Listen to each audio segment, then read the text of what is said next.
ఏలూరు జిల్లా కేంద్రమైనటువంటి ఏలూరు నగరానికి నిత్యం వేలాది మంది ప్రజలైతే వస్తూ ఉంటారు. ఏలూరులో సుమారుగా 2.5 లక్షల పైబడి ఉన్నటువంటి ప్రజలే కాకుండా సుమారుగా బయట నుంచి వివిధ గ్రామాలు కావచ్చు, లేకపోతే వివిధ పట్టణాలకు సంబంధించి కావచ్చు, లేకపోతే వివిధ గ్రామాల నుంచి కూడా నిత్యం కూడా ఏలూరుకి వస్తున్నటువంటి పరిస్థితి అయితే ప్రకటించడం జరుగుతుంది.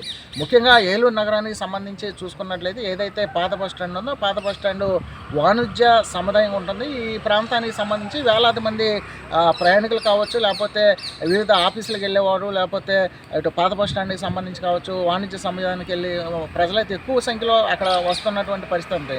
ఇదే ప్రాంతంలో గత 2005 సంవత్సరంలో శ్రీ దామరాజు వెంకటరావు పంతులు గారి పేరు మీద ఒక పార్క్ అయితే నిర్మించారు. ఒక పక్కన కృష్ణానది కాలువ ఉంటుంది, ఒక పక్కనే కాలువ గట్టుని అంబడి లక్షలాది రూపాయలతో వెచ్చించి ఈ పార్క్ని అయితే ఏర్పాటు చేయడం జరిగింది. ఈ పార్కు సంబంధించి మనం చూసుకున్నట్లయితే ఈ పార్కు పూర్తిగా 2005లో సుందరీకరణ పేరుతో ఆ రోజు ఉన్నటువంటి శాసనసభ్యులు ఆళ్నాని కావచ్చు, లేకపోతే మధ్యాహ్నపు ఈశ్వరి చైర్పర్సన్, అదేవిధంగా నాటి ఎవరైతే వైస్ చైర్మన్గా ఉన్నటువంటి స్వర్గీయ బడేటి బుజ్జయ్య గారు, వీరందరూ కూడా ఈ పార్క్ని ఓపెన్ చేశారు. ప్రజాధనం వెచ్చించి లక్షలాది రూపాయలు వెచ్చించి ఈ పంతులు గారు పార్క్ సంబంధించి అయితే సుందరీకరణ పేరుతో ఏర్పాటు చేయడం జరిగింది. సుమారుగా ఈ ప్రాంతానికి సంబంధించి ఒక ఐకానిక్గా ఈ పార్క్ ఉండేది గతంలో 20 సంవత్సరాల క్రితం. అయితే గత వైభవం మనం చెప్పుకుంటున్నాం, కానీ ప్రస్తుతం మనం చూసుకున్నట్లయితే ఏదైతే ఈ పార్క్ ఉంది, ఈ పార్కు సంబంధించి పూర్తిగా నిర్వీర్యం అయినటువంటి పరిస్థితి అయితే ఉంది. ఈ పార్కు సంబంధించి ఇప్పటికే వివిధ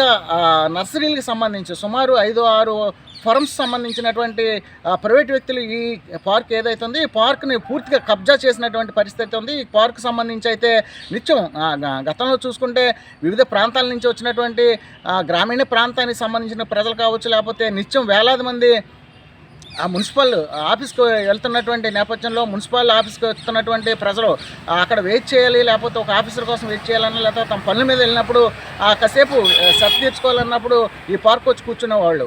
అయితే ఏదైతే మున్సిపాలిటీ సంబంధించినటువంటి ఆధ్వర్యంలో నడుస్తున్నటువంటి ఏదైతే వెంకటరావు పంతులు గారి పార్క్ ఉంది, ఈ పార్కు మున్సిపల్ ఆఫీస్కి క్వైట్ ఆపోజిట్లో ఉన్నటువంటి పరిస్థితి.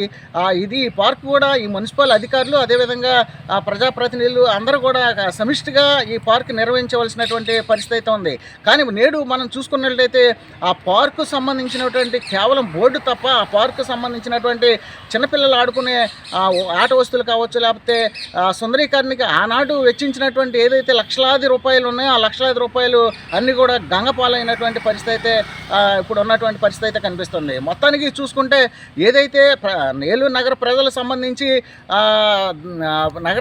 సంబంధించి కాసేపు శాత తీర్చుకోవడానికో, లేకపోతే కాసేపు మనశ్శాంతిగా ఆ పార్క్ వెళ్ళి కూర్చోడానికి పెద్దవాళ్ళు కోసం ఏర్పాటు చేశారు. అదేవిధంగా చిన్నపిల్లలకు సంబంధించి కూడా చిన్నపిల్లలకి ఆట వస్తువులు కూడా ఏర్పాటు చేయడం జరిగింది. ఆనాడు కూడా వాటర్ ఫౌంటైన్లు 20-25 సంవత్సరాల క్రితమే వాటర్ ఫౌంటైన్లు కూడా ఏర్పాటు చేశారు, లక్షలాది రూపాయలు ఇచ్చించారు. అయితే ఇవన్నీ కూడా ఎక్కడ కూడా ఈ నామరూపాలు లేకుండా ఇప్పుడు ఉన్నటువంటి ఎవరైతే నర్సరీ నిర్వహిస్తున్నారో ఆ నర్సరీలకు సంబంధించినటువంటి వారు పూర్తిగా ఈ పార్క్ని అయితే కబ్జా చేశారు. అదేవిధంగా నామమాత్రం ఫీజుతో వీళ్ళు మున్సిపాలిటీ దగ్గర తీసుకున్నట్టుగా మనకి సమాచారం అందుతుంది. అసలు ప్రజలకు సంబంధించినటువంటి లక్షలాది రూపాయలు గంగపాలు చేసి ఈ ప్రైవేటు వ్యక్తులకి ఎందుకు ఇచ్చారు అనేది మాత్రం ఇక్కడ ఉన్నటువంటి ప్రజా సంఘాలు తీవ్రంగా వ్యతిరేకిస్తున్నాయి. అదేవిధంగా ప్రజలు కూడా పెద్ద ఎత్తున అయితే దీన్ని తీవ్రంగా వ్యతిరేకిస్తున్నారు. ఈ పిల్లలకు సంబంధించి నేడు సమాజంలో చూసుకున్నట్టు చిన్నలు కావచ్చు, పెద్దలు కావచ్చు, అందరూ కూడా ఈ కంప్యూటర్ యుగంలో ప్రతి ఒక్కరు కూడా బిజీగా ఉన్నటువంటి జీవితంలో కాసేపు వెళ్ళి ఒక అరగంట, గంట, 2 గంటలు ఆ పార్కులో కూర్చోవాలి, కాసేపు మనశ్శాంతిగా ఉండాలని ఉండటానికి కూడా ఆ పార్క్ లేనటువంటి. ముఖ్యంగా మనం చూసుకున్నట్లయితే ఏదైతే 1 టౌన్ ప్రాంతానికి సంబంధించి చూసుకుంటే కేవలం ఒకే ఒక పార్కు, ఒక గులాబీ తోటలో ఉన్నటువంటి ఒక పార్క్ మాత్రం ఉంది తప్ప ఇంకా మిగిలిన ప్రదేశాలు ఎక్కడ కూడా పార్క్ లేని పరిస్థితి.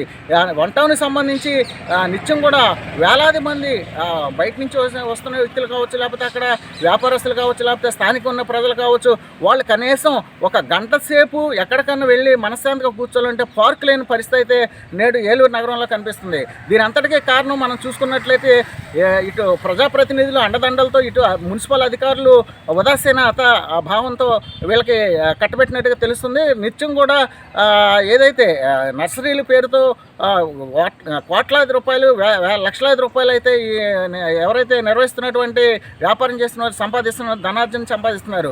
కానీ ఒకప్పుడు ఏదైతే ప్రజాధనంతో వెచ్చించినటువంటి లక్షలాది రూపాయలు గంగపాలెం అనేటువంటి పరిస్థితి అయితే మరో ప్రక్కన మనం చూసుకున్నట్లయితే ఇప్పటికైనా సరే ఈ పార్క్ ఏదైతే ఉందో ఈ పార్కును తక్షణమే ఈ నర్సరీలను కూడా ఖాళీ చేయించి ప్రజలకు ఉపయోగపడే విధంగా ఇప్పటికే ఆల్రెడీ రాష్ట్ర ప్రభుత్వం కొన్ని కోట్లాది రూపాయలు అయితే సుందరీకరణ పేరుతో, అదేవిధంగా పార్కుల డెవలప్మెంట్కి, అదేవిధంగా చిన్నపిల్లలు మానసికంగా లేకపోతే శారీరకంగా ఆడుకోవడానికి లక్షలాది రూపాయలు, కోట్ల రూపాయలు అయితే ఈ మున్సిపల్ శాఖ నుంచి నిధులు విడుదలవుతున్నటువంటి నేపథ్యంలో ఇప్పటికైనా సరే ఏదైతే గతంలో ఓపెన్ చేసినటువంటి ఏదైతే పార్క్ ఉందో ఆ పార్క్ని మరోసారి పునర్నిర్మించాలని చెప్పేసి ఏలూరులో ఉన్నటువంటి ప్రజలందరూ కూడా కోరుకుంటున్నారు.